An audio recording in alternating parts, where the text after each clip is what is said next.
कल हम लोगों ने चर्चा किया था 1991 का आर्थिक संकट।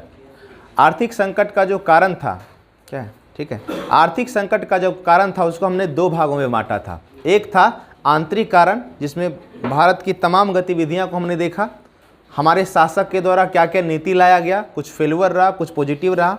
और इसके अलावा एक हमारी महाशक्ति के साथ हमारी दोस्ती थी, यूएसएसआर के साथ। अगर उसका उस समय विघटन नहीं होता तो हमारे पास जो संकट आया था शायद वो हमको निजात दिला पाता, लेकिन उसका घर खुद का बिका हुआ था, खुद जो है धाराशायी हो गया था। तो हम किस मुँह से उसके पास जाते कि आप हमारा हेल्प करें। तो इन तमाम जो है परिस्थिति में हमने क्या किया, एलपीजी का आगमन हमारे यहाँ हुआ और एलपीजी को हमने अपनाया। अब एलपीजी अपनाने के बाद उसमें तीन बातें हमने शामिल किया था। एल, लिबरलाइजेशन, जो भी हमारी नीतियां थी उसको जो पहले कठोर था उसको हमने क्या किया, लिबरल बनाया। दूसरा पी, प्राइवेटाइजेशन को हमने बढ़ावा दिया, निजी सेक्टर को हमने बढ़ावा दिया सार्वजनिक क्षेत्रों में। और सबसे लास्ट में था ग्लोबलाइजेशन। हम अपनी अर्थव्यवस्था को क्या किए, विश्व की अर्थव्यवस्था के साथ हमने जोड़ा। जोड़ने के बाद 1991 से लेकर के 2000 तक, 2000 से लेकर के 2010 तक, 2010 से लेकर के 2020 तक, ये लगभग जो 30 सालों का हमारा जो कार्य अवधि रहा उसमें क्या क्या प्रभाव पड़ा, क्या क्या पॉजिटिविटी निकल करके आया, उसको हम लोग 3-4 भागों में बांटने का प्रयास करेंगे। तो सबसे पहले हम लोग देखना शुरू करते हैं जीडीपी के आकार में वृद्धि। अब देखिए हुआ क्या, जीडीपी के आकार में वृद्धि होना तय था, इसलिए क्योंकि पहले क्या था, पूरी तरीके से सरकार का कंट्रोल था सार्वजनिक क्षेत्र पे, जिसके कारण खुल के लोग काम नहीं कर पाते थे। जैसे निजी सेक्टर लोग नहीं थे, तो हमने बताया था ना कि 80-80 गतिविधि से हम गुजरते थे, तब जाकर के एक उद्योग की स्थापना करते थे। अब हमको मौका मिल गया, आसानी से उद्योग को स्थापित कर रहे थे। निजी सेक्टर लगातार दिन दुना रात चौगुना बढ़ रहा था। तो स्वाभाविक है जब बढ़ेगा तो आमदनी भी तो बढ़ेगी, और आमदनी बढ़ना शुरू हुआ। तीनों सेक्टर को धीरे धीरे, औद्योगिक सेक्टर लगातार बढ़ा, सेवा सेक्टर भी आगे बढ़ा, कृषि सेक्टर। फाइनली हमने देखा उस समय 1990-91 में हमारे पास हमारा जीडीपी का अर्थ हमने बताया था, क्या होता है भाई, हमने बताया था ना,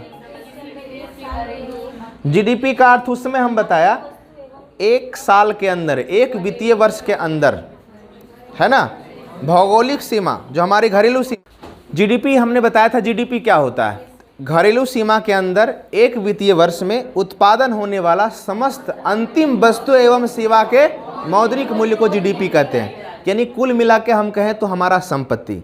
तो उस समय जो हमारे पास मात्र कितना 5.86 लाख करोड़ इतना ही संपत्ति था।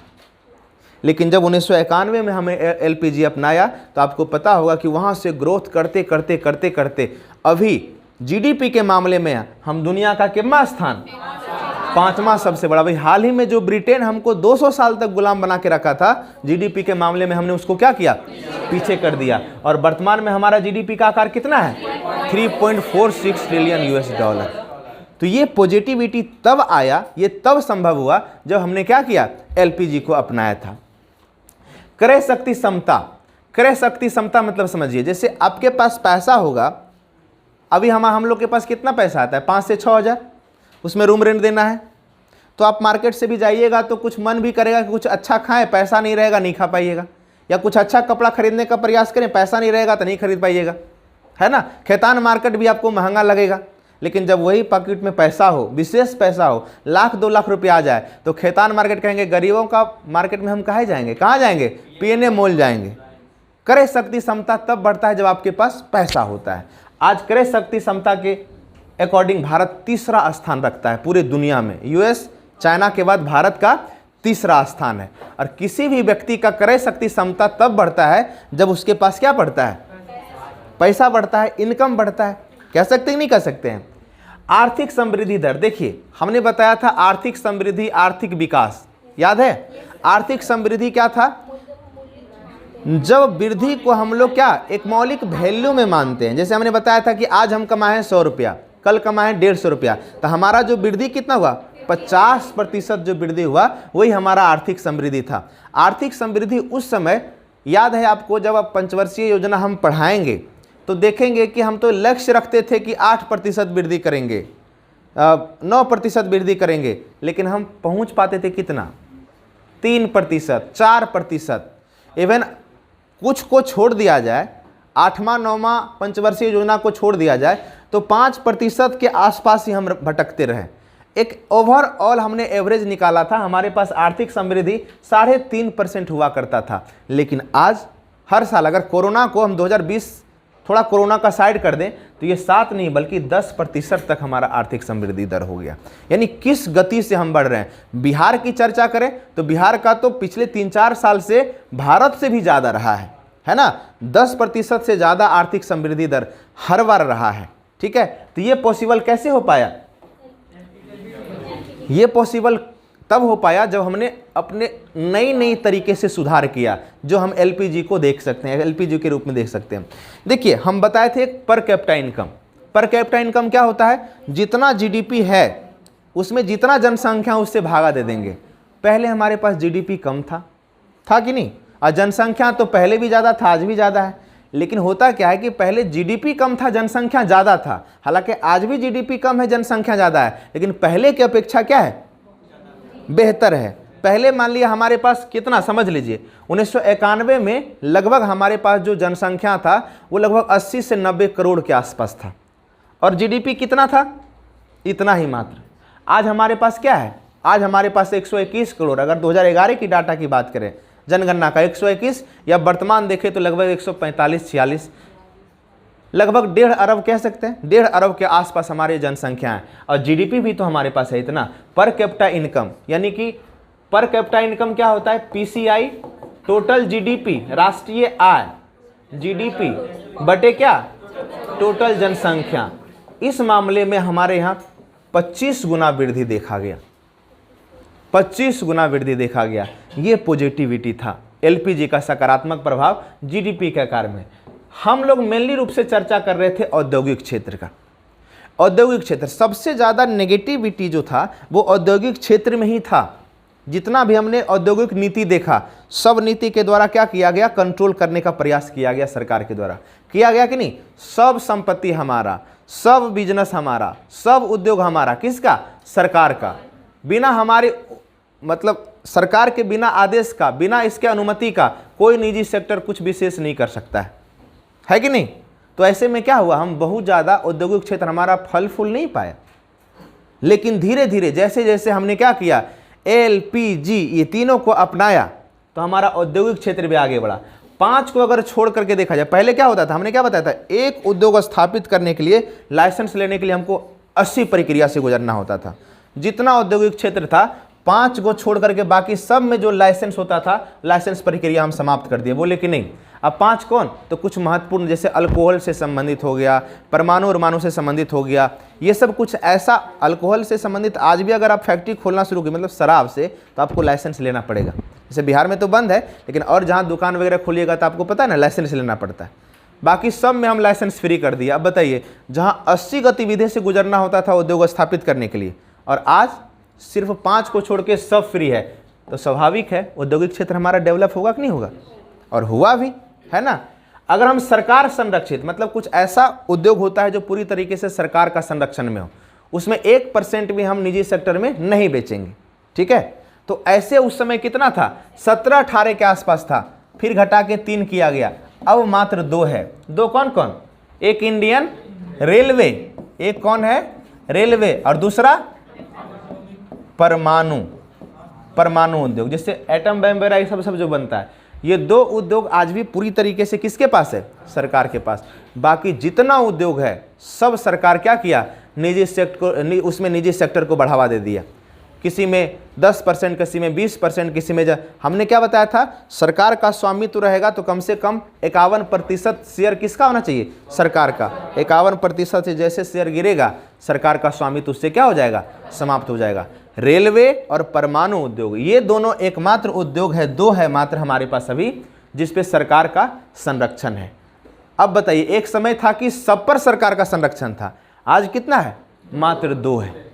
तो ऐसे में उद्योग क्षेत्र बढ़ेगा कि नहीं बढ़ेगा? उद्योग क्षेत्र बढ़ा। एक देखिए क्या था, लघु उद्योग आरक्षण प्रणाली, इसको थोड़ा सा समझिए। जैसे उसमें नियम था, मान लिया जैसे हम पेन बनाते हैं, तो मान लिया इस साल 2023 है ना, 2023 में सरकार 5000 पेन का उत्पादन करेगी, ठीक है। मतलब उद्योग में 5000 पेन का उत्पादन होगा, तो उसमें लिख दिया था कि 30%, मतलब 5,000 का जो 30% है वो उत्पादन कौन करेगा? लघु उद्योग ही करेगा। मतलब आरक्षण बना दिया, कोटा बना दिया था। यानी कि जो बड़ा बड़ा उद्योग है वो कितना प्रतिशत कर सकता है? जैसे 100 अगर पेन उत्पादन कर रहे हैं तो बड़ा उद्योग सिर्फ 70 पेन ही उत्पादित करेगा। 30 पेन कौन उत्पादित करेगा? छोटा उद्योग। तो ऐसे में क्या होता है, छोटा उद्योग के लिए बहुत सारी संभावनाएं तो बढ़ी, लेकिन बड़े बड़े उद्योग का क्या हुआ था? मनोबल गिर गया था। ठीक है, तो ऐसे में सरकार ने क्या किया?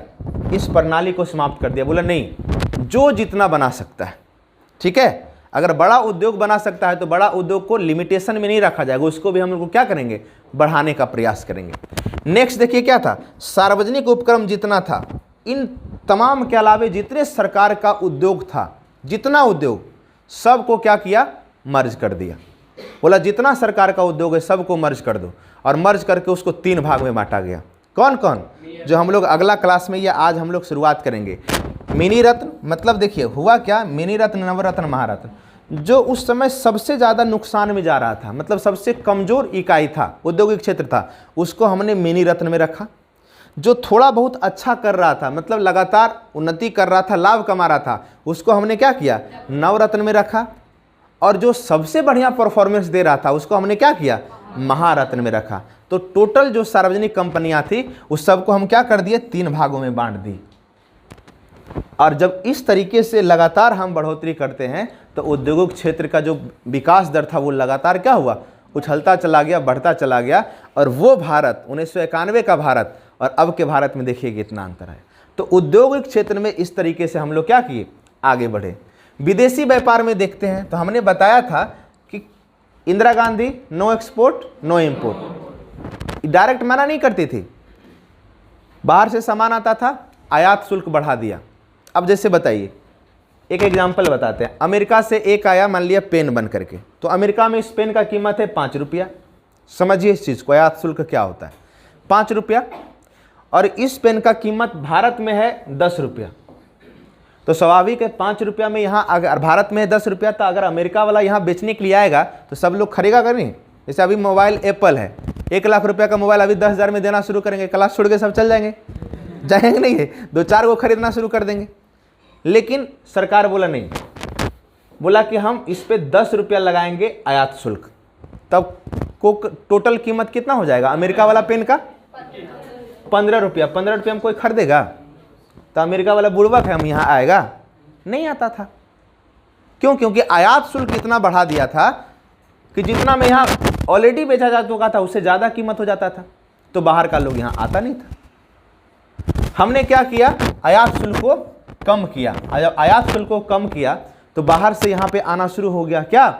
वस्तु बन करके लोग खरीदना शुरू कर दिया।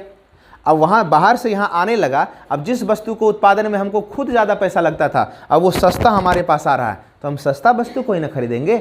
तो वहाँ पे भी हम आगे बढ़े। नेक्स्ट देखिए, स्पेशल इकोनॉमिक जोन, इसको थोड़ा समझने का प्रयास कीजिए। SEZ क्या होता है? स्पेशल इकोनॉमिक जोन वो होता है जैसे कि कोई उद्योग स्थापित कर रहे हैं, जैसे बिहार। तो बिहार आपको पता है ना समुद्र के किनारे है, ना हमारे यहाँ बहुत ज़्यादा मिनरल्स है नहीं है। यहाँ पे उद्योग स्थापित हो सकता है तो सिर्फ एग्रीकल्चर से रिलेटेड। जैसे हम लोग पूर्णिया में क्या क्या कर रहे हैं, इथेनॉल प्लांट लगाए हैं, या और जो लगा रहे हैं, जैसे चमड़ा उद्योग यहाँ लगाए हैं आपका बेतिया में। तो ये कैसे पॉसिबल हुआ? बिहार में कृषि से संबंधित उद्योग स्थापित हो सकता है। लेकिन मान लिया जाए हम लोहा उद्योग स्थापित करना चाहते हैं, तो उसके लिए क्या चाहिए? उसके लिए हमको लोहा कच्चा माल चाहिए। जैसे एल्युमिनियम का उद्योग स्थापित करेंगे तो उसका कच्चा माल बॉक्साइड चाहिए, चाहिए कि नहीं चाहिए? बिजली चाहिए उद्योग के लिए, बिजली चाहिए, सड़क चाहिए, परिवहन व्यवस्था चाहिए, टेक्निक चाहिए। बिहार में कहीं है? नहीं है। लेकिन हम यहाँ पे एक ऐसा जोन बना देंगे, स्पेशल ऐसा जगह बना देंगे जहाँ पे उस उद्योग से संबंधित जितना भी XYZ, जितना भी आधारभूत संरचना है, सब अवेलेबल होगा। तो वो चलेगा कि नहीं चलेगा? जैसे मान लिया जाए एक सिंपल, सगुना बोर्ड में कोचिंग नहीं था, तो कोचिंग के लिए क्या चाहिए? टीचर चाहिए, स्मार्ट बोर्ड चाहिए, फैन चाहिए, टेबल चाहिए, सारा सुविधा आपको यहाँ दे दिया गया। रहने का मान लिया हॉस्टल दे दिया जाएगा, आपको पढ़ने का लाइब्रेरी दे दिया जाएगा। तो यहाँ एजुकेशन हो सकता है ना, एजुकेशन हब बन सकता है नहीं बन सकता है? तो इसलिए स्पेशल इकोनॉमी, इकोनॉमी मतलब आर्थिक क्षेत्र का आता है। स्पेशल मतलब क्या हो गया? विशेष। इकोनॉमी मतलब आर्थिक, जोन मतलब क्षेत्र, विशेष आर्थिक क्षेत्र। ऐसा क्षेत्र जहाँ पे तमाम आर्थिक गतिविधि संपन्न हो। इसके बाद ईपीजेड, ये भी एक प्रकार का इसी तरह का व्यवस्था है जहाँ पे सारा सुविधा अवेलेबल करवाया जाता है। अब इन सब को जब बढ़ावा मिला तो बाहर से लोग हमारे यहाँ आया, निवेश किया। हमारे पास देखिए क्या है, हमारे पास बाजार है, पैसा नहीं है। बाजार मतलब क्या, हमारे पास जनसंख्या है। जैसे कि मान लिया जाए सिंपली वस्तु, जैसे कि कुछ ऐसा वस्तु जो आपको और हमको सबको ज़रूरी है, जैसे नमक या भोजन। अब बताइए अमेरिका में अगर 10 लोग हैं तो हमारे यहाँ 100 लोग हैं, तो वहाँ पे जो भोजन मिलेगा 1 रुपया किलो, तो वहाँ 10 रुपया ही फ़ायदा होगा ना। लेकिन वही कंपनी अगर हमारे यहाँ आकर के वही भोजन को भेजेगा तो उसको कितना फ़ायदा होगा। तो इस मामले में हम लोग कहते हैं कि जहाँ जनसंख्या ज़्यादा होता है ना, वहाँ बाज़ार ज़्यादा होता है। अब जहाँ बाज़ार ज़्यादा है वहाँ निवेशक आएगा। एक मानना है, एक रिपोर्ट कहता है कि 2030 आते आते सबसे ज़्यादा निवेशक भारत में आएगा। क्यों? पॉपुलेशन ज़्यादा है, और पॉपुलेशन में सबसे ज़्यादा यूथ पॉपुलेशन है। और जब यूथ पॉपुलेशन है तो हमारे यहाँ बाज़ार ज़्यादा है ना। अब बाज़ार ज़्यादा है तो कंपनी वहाँ जाएगी जहाँ उसका बिक्री ज़्यादा होगा। कंपनी कहाँ जाएगी? जहाँ उसका बिक्री ज़्यादा होगा। कि जहाँ 10 गो मान लिया जाए 10 मोबाइल बिकेगा वहाँ जाएगा, कि जहाँ 100 मोबाइल बिकेगा वहाँ जाएगा। तो इस तरीके से हमने क्या किया, इसको स्थापित करने का प्रयास किया। निर्यात में भागीदारी बढ़ी। निर्यात में क्या भागीदारी बढ़ी? अब हमने उद्योग क्षेत्र को बढ़ावा दिया, जीडीपी के आकार बढ़ा। और उद्योग क्षेत्र को जब बढ़ावा दिया तो सस्ते दामों पे हमारे यहाँ भी क्या हुआ, वस्तु का उत्पादन शुरू हो गया। और वस्तु का उत्पादन शुरू हो गया तो हम इतना वस्तु उपजाने लगे, उत्पादन करने लगे कि हम तो उसका उपभोग कर ही रहे थे, लेकिन साथ ही साथ क्या किए, जैसे आज भी हमारे यहाँ जूट उद्योग बहुत ज़्यादा चर्चा में है, बहुत ज़्यादा जो है लोगों को रोजगार देता है। और हमारे यहाँ जो रेशम कपास का जो उत्पादन होता है वो दुनिया के बड़े बड़े क्षेत्रों में, आपको पता होगा सबसे ज़्यादा रेशम कपास इन सब से संबंधित जो अच्छा कपड़ा होता है वो श्रीलंका उत्पादित करता था। और श्रीलंका का एक विशेष क्षेत्राधिकार होता है वेस्टर्न कंट्री, यूरोप की जो कंट्री है, वहाँ के बाज़ार में अच्छा रेशमी कपड़ा के लिए श्रीलंका का एक एकाधिकार है। लेकिन जब श्रीलंका का इस बार आर्थिक संकट आया ना, तो वो एकाधिकार हमारा बन गया, भारत का बन गया। भारत का चाय पूरा दुनिया में जो है, इसको भारत को चुस्की लेने वाला चाय ऐसा नाम दिया जाता है। तो भारत का चाय हम जब ज़रूरत से ज़्यादा, ऐसा नहीं कि उपजा करके डायरेक्ट भेज रहे हैं, उसको थोड़ा पॉलिश करते हैं, फैक्ट्री में लाते हैं, अलग तरीके से उसको जो है बनाते हैं, फिर हम क्या करते हैं, दुनिया में भेजते हैं।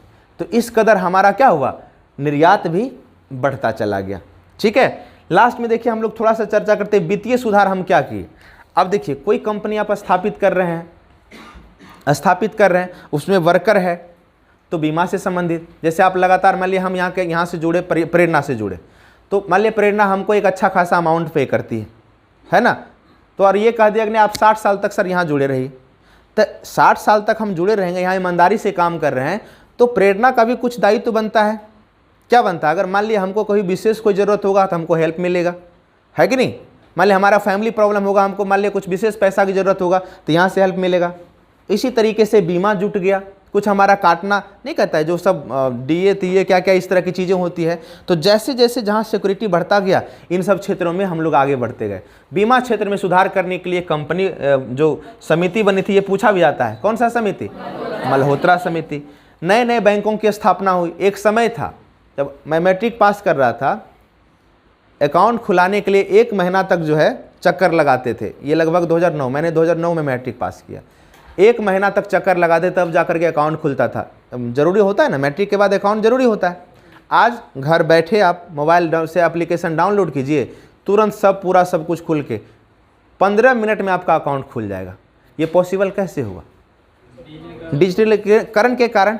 आज जैसे जैसे डिजिटलीकरण के कारण ये पॉसिबल हो रहा है। अब जैसे फ़ोन पे, कैशलेस इंडिया एक समय था, आज आप ऑटो वाला बोलिए, सब्जी वाला बोलिए, है ना, एकदम निकाल देगा, एकदम QR कोड निकाल देगा, पूरा लीजिए, है कि नहीं। मतलब समझिए कितना तेज़ी से आगे बढ़ रहे हैं। तो इन सब नए नए बैंकों के कारण एकदम तमाम सुविधाएं हमको आसानी से मिल रहा है। FDI, फॉरेन डायरेक्ट इन्वेस्टमेंट, एक समय ऐसा है अभी के समय में, जिसके पास जितना ज़्यादा FDI है वो उतना ज़्यादा आगे बढ़ेगा। एक समय FDI सबसे ज़्यादा चाइना के पास था, हालांकि आज भी है, क्योंकि वहाँ जनसंख्या ज़्यादा था, बाज़ार ज़्यादा था, और वो धीरे धीरे क्या हो रहा है, हमारे यहाँ आ रहा है। क्यों? क्योंकि देखिए पॉपुलेशन जो हमारे यहाँ है, पॉपुलेशन बढ़ना गलत बात नहीं है, कामकारी पॉपुलेशन मतलब जो काम निकम्मा पॉपुलेशन बढ़ने का गलत मतलब वो गलत हुआ। ऐसा पॉपुलेशन जो निकम्मा है, जो काम ही नहीं करता है, वो बढ़ो नहीं बढ़ो क्या फ़ायदा, लेकिन काम करने वाला व्यक्ति अगर बढ़ रहा है तो सही है ना। तो युवा जो होता है उसको निकम्मा नहीं कहा था, युवा को काम करने वाला कहा था। अलग बात है युवाओं में भी बहुत सारा ऐसे हैं कि जिसके लिए ये वर्ड यूज किया जा सकता है। तो ये तमाम जो चीज़ें हम लोगों ने देखा, ये पॉसिबल कैसे हुआ? एलपीजी आगमन के कारण। एक हद तक एलपीजी बहुत ज़्यादा सकारात्मक प्रभाव देखा, उसका बहुत पॉजिटिविटी हमने देखा, और यही कारण है कि हम आज जीडीपी के मामले में, क्रय शक्ति क्षमता के मामले में, भोजन मतलब जो हम लोग उपभोग करते हैं उन सब के मामले में हम लगातार आगे बढ़ रहे हैं। तो लेकिन एलपीजी का कुछ नकारात्मक प्रभाव भी पड़ा। जैसे अब यहीं पे हमने क्या देखा, लघु उद्योग आरक्षण प्रणाली को समाप्त कर दिया। तो ये सोचने की ज़रूरत है कि लघु उद्योग आरक्षण प्रणाली क्यों लाया गया? बड़ा बड़ा उद्योग पर किसकी पकड़ था? बड़े बड़े लोगों का, है ना, बड़े बड़े लोगों का। और छोटा छोटा उद्योग में बहुत सारे लोग, जैसे बड़ा उद्योग में आप जाइएगा तो वो टाटा, बिरला, अंबानी इन सब का है, और छोटा छोटा उद्योग क्या है, छोटे छोटे लोगों का था। तो एक लिमिटेशंस जब था कि नहीं इतना प्रतिशत वस्तु आपको उत्पादन करना है, तो लोग करता था। जैसे लिमिटेशन क्रॉस किया, छोटा छोटा उद्योग धाराशाही हो गया। तो एक तरफ हमने क्या किया, बड़े बड़े उद्योग को बढ़ावा दिया, लेकिन छोटे छोटे स्तर के जो उद्योग था वो क्या हो गया, समाप्त हो गया। ये गलत हुआ कि नहीं? अब मान लिया जब भारत का किसान चावल उपजा करके यहाँ बेचता था 20 रुपये केजी, क्योंकि वो मेहनत करता था, 1 केजी चावल उत्पादन करने में उसको लागत लगता था 20 रुपया। लेकिन अमेरिका का किसान जो टेक्निक से काम करता था, चावल बोने के लिए भी मशीन जा रहा है, काटने के लिए भी मशीन जा रहा है, पॉलिश करने के लिए मशीन जा रहा है, उसका लागत पड़ता था 10 रुपया, है ना। और वो आ करके यहाँ बेचता था 12 रुपया। हमारे यहाँ चावल कितना बिकता है, 20 रुपया। कौन खरीदेगा? किसका चावल खरीदेगा? भारत का किसान क्या होगा? गरीब होगा। भारत का किसान क्या होगा? उस आर्थिक रूप से पंगु हो जाएगा, उसका वस्तु नहीं बिकेगा। यानी कि अंतर्राष्ट्रीय बाजार का क्या करना पड़ेगा, इसको प्रतिस्पर्धा का सामना करना पड़ेगा। मतलब अंतर्राष्ट्रीय बाजार में वही किसान छाएगा जिसके पास क्वालिटी भी बढ़िया हो और रेट भी कम हो। और चूँकि हम तो मेहनत से काम करते थे ना, हम अपने से हल जोतते थे, अपने से पसीना बहाते थे, तो हमको जितना लगता था उतना हम बता रहे थे। और वो लोग क्या करता है, घर में बैठे स्विच दबाया, धान कट गया, स्विच दबाया, पॉलिश होके आ गया। तो हमारे पास टेक्निक नहीं था। क्यों? क्योंकि हमारे पास पूंजी नहीं है। तो इसका नेगेटिव पॉइंट भी देखने को मिला। सबसे पहले क्या दिखा गया, आर्थिक असमानता को जन्म दिया। ऐसा कहा जाता है जीडीपी एलपी जब आया तो इसने अमीरों को और अमीर बनाया और गरीबों को और गरीब बनाया। कैसे बताए ना, कैसे? छोटा छोटा उद्योग को धाराशाही हो गया, बड़ा बड़ा उद्योग को बढ़ावा दिया गया। अच्छा, निवेशक कहाँ आएगा अभी बताइए? जो निवेशक कहाँ आएगा? हमारे यहाँ बिहार में क्या है? एक तो हमारे यहाँ मिनरल्स नहीं है, साधन नहीं है, बिजली नहीं है। ये 2010, 12, 2015 से बढ़िया से बिजली आने लगा है। और उसके बाद अगर वो गुजरात गया, वो महाराष्ट्र गया, वो तमिलनाडु गया, वो वैसे वैसे क्षेत्र में गया, वैसा वैसा राज्य में गया जो ऑलरेडी पहले से क्या था, डेवलप था, जहाँ सिक्योरिटी संबंधी कोई प्रॉब्लम नहीं था। जैसे हम भी अगर जाएंगे, आप और हम कहीं भी, तो खतरा लेंगे। जैसे उस रास्ते से जाएंगे जहाँ पे ट्रैफिक जाम होगा, उस रास्ते जाएंगे जहाँ पे एक्सीडेंट होने की संभावना होगा, पुल पास करके काहे नहीं चल जाएंगे? तो निवेशक बुड़बक थोड़ी ना रहता है। वो जहाँ उसको ज़्यादा फायदा देखा, जहाँ सुरक्षा दिखा, वहाँ देखा गया। एक मूवी हम आप लोग को बोले थे देखने के लिए, चक्रव्यूह, देखे नहीं देखे? वही ये रिश्ता क्या कहलाता है, इसे फुर्सत मिले तब ना देखिए उसको। चक्रव्यूह जो मूवी है ना, वो भारत की नक्सल की कहानी है। कैसे भारत में, आपको पता होगा एक जगह है नंदीग्राम। इस बार बीजेपी थी जो चुनाव हुआ था, ममता बनर्जी वहाँ से हार गई थी। वहीं से नंदीग्राम का एक गांव का नाम है नक्सलवाड़ी गांव। नक्सलवाड़ी, पूरे भारत में जो नक्सलवादी आया है ना, वो वहीं से आया है। उसको थोड़ा देखिएगा, वहाँ आपको पता चलेगा कैसे एक आता है यहाँ पे कंपनी और उसका बेटा को किडनैप कर लिया जाता है ना। तो वो चीज़ वहाँ दिखाया गया। आर्थिक असमानता को क्या मिला, जन्म दिया गया। लघु उद्योग, छोटा छोटा उद्योग का क्या हो गया, उपेक्षा हो गया, क्योंकि इसका कोटा प्रणाली खत्म हो गया। भौगोलिक असमानता को जन्म दिया। हमने चर्चा किया एलपीजी से ज़्यादा निवेशक कहाँ आया, गुजरात, ज़्यादा कहाँ आया महाराष्ट्र, ज़्यादा कहाँ आया तमिलनाडु, जो अमीर वो पहले से अमीर था, ज़्यादा कहाँ आया पंजाब, जो पहले से अमीर था। पंजाब तो एक तो हरित क्रांति पंजाब को उद्धार कर दिया, हमको गरीब बना दिया, और वो लोग पहले से डेवलप था तो वो सब राज्य और ज़्यादा डेवलप हो गया, और हम लोग पहले से गरीब थे तो आज भी हम लोग गरीब हैं। तो भौगोलिक असमानता को क्या किया, जन्म दिया। किसानों को ज़बरदस्त प्रतिस्पर्धा का सामना करना पड़ा कि नहीं। किसान जो हमारे यहाँ उपजाते थे उससे कम कीमत पे बाहर से सामान आने लगा।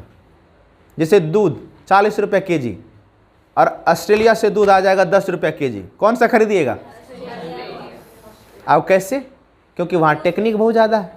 दूध देने वाला वहाँ पे भी गाय ही है, वहाँ कोई भगवान दूध नहीं देता है, लेकिन टेक्निक इतना ज़्यादा डेवलप है। देखिए यूट्यूब में आराम से एक स्विच दबाया सब गाय खा गई, एक स्विच दबाया दूध जो है गाय से निकल गया, गोबर पूरा साफ हो गया। हम लोग में एक गाय के पीछे एक आदमी दिन भर लगे रहिए, तब जा कर के 1 केजी 2 केजी दूध जो है आएगा।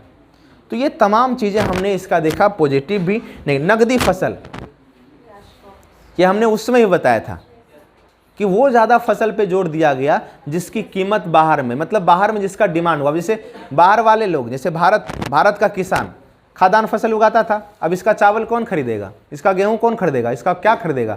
इसका तिलहन फसल खरीद रहा था, इसका शुगर फसल खरीद रहा था, मसाला से संबंधित फसल खरीद रहा था, पेय पदार्थ खरीद रहा था, जैसे चाय। इस सब का डिमांड आज भी है, तो नकदी फसल को बढ़ावा मिला और खाद्यान्न फसल का क्या हुआ, उत्पादन घटा। तो एलपीजी का कुछ पॉजिटिव भी था तो कुछ क्या देखने को मिला, नेगेटिव भी देखने को मिला। लेकिन हमने क्या किया, फिर धीरे धीरे जो इसका नेगेटिविटी था उसको धीरे धीरे कम करने का प्रयास किया। 2006 में हमने एक अधिनियम पास किया, भारत सरकार एक अधिनियम पास किया कि छोटा छोटा उद्योग को भी बढ़ावा देना चाहिए, और तब उसके लिए लाया गया सूक्ष्म लघु एवं मध्यम अधिनियम, और उसके तहत हमारे पास स्थापित किया गया एमएसएमई, सूक्ष्म उद्योग, लघु उद्योग एवं मध्यम उद्योग। आज वो उद्योग लगातार आगे बढ़ रहा है ना। फिर धीरे धीरे आपको पता चलता होगा, जो पहले मिनी रत्न में था वो नवरत्न में हो गया, जो नवरत्न था वो महारत्न में बढ़ रहा है। धीरे धीरे कंपनियां जो है इस तरीके से बढ़ रही हैं। तो आज मेनली रूप से हमको यही चर्चा करना था, और इसके बाद हम लोग थोड़ा सा इस पर चर्चा करके लिखा लेंगे, फिर आगे बढ़ेंगे। ठीक है, तो यही था एलपीजी या न्यू इकोनॉमिक पॉलिसी का प्रभाव। पिछला क्लास में हमने बताया था इसका कारण, और इस क्लास में हमने क्या बताया?